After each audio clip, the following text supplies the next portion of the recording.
BNP কে কনফিডেন্সে নিতেই হবে। বিএনপির কনফিডেন্সের বাইরে রাখে বাংলাদেশে বিপ্লব হবে না, কিচ্ছু হবে না, এটা হলো প্র্যাকটিক্যাল কথা।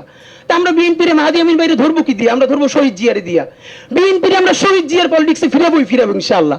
বিএনপির ভয় পাওয়ার কিছু নাই। যেই বিএনপি যতক্ষণ খালেদা জিয়ার পক্ষে থাকবে, শহীদ জিয়ার পক্ষে থাকবে, ভারতীয় আধিপত্যবাদের বিপক্ষে থাকবে, ততক্ষণ পর্যন্ত সেই বিএনপির পক্ষে আমরাও দাঁড়াই লড়বো ইনশাআল্লাহ। কিন্তু বিএনপিকে আমাদেরকে ট্রাস্ট দিক।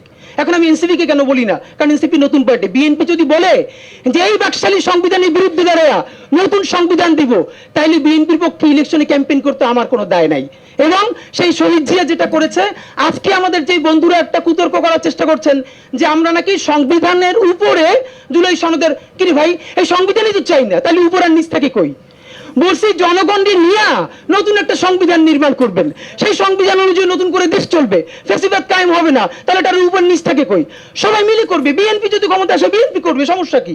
তো সুতরাং আমি বিনীত অনুরোধ করি, প্লিজ আপনারা এবার যে রাউন্ডে বসবেন জাতীয় ঐক্যমত্য কমিশন, আপনারা এই আলাপ শেষে আমার মনে হচ্ছে আগামী 15টা দিন বাংলাদেশের খুব ক্রাইসিস যাবে, কারণ এখন জুলাই সনদ বাস্তবায়নের পরে নির্বাচনের ট্রেন ছেড়ে যাবে।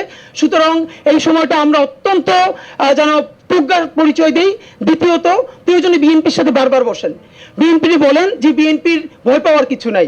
যেই বিএনপি যতক্ষণ খালেদা জিয়ার পক্ষে থাকবে, শহীদ জিয়ার পক্ষে থাকবে, ভারতীয় আধিপত্যবাদের বিপক্ষে থাকবে, ততক্ষণ পর্যন্ত সেই বিএনপির পক্ষে আমরাও দাঁড়াই লড়বো ইনশাআল্লাহ। কিন্তু বিএনপিকে আমাদেরকে ট্রাস্ট দিক। এখন আমি এনসিপি কে কেন বলি না, কারণ এনসিপি নতুন পার্টি। বিএনপি যদি বলে যে এই বাকশালী সংবিধানের বিরুদ্ধে দাঁড়ায়া নতুন সংবিধান দিব, তাইলে বিএনপির পক্ষে ইলেকশনে ক্যাম্পেইন করতে আমার কোনো দায় নাই। কিন্তু কোন পলিটিক্যাল পার্টিকে বলতে হবে যে বাকশালী সংবিধানের পতন ঘটিয়ে নতুন বাংলাদেশে নতুন সংসদে নতুন সংবিধান হবে এবং সেটা জুলাই শহীদদের ম্যান্ডেট নিয়ে হবে। সেই পর্যন্ত আমরা লড়াই আছি, লড়াই থাকবো। বাংলাদেশ জিন্দাবাদ, ইনকিলাব জিন্দাবাদ।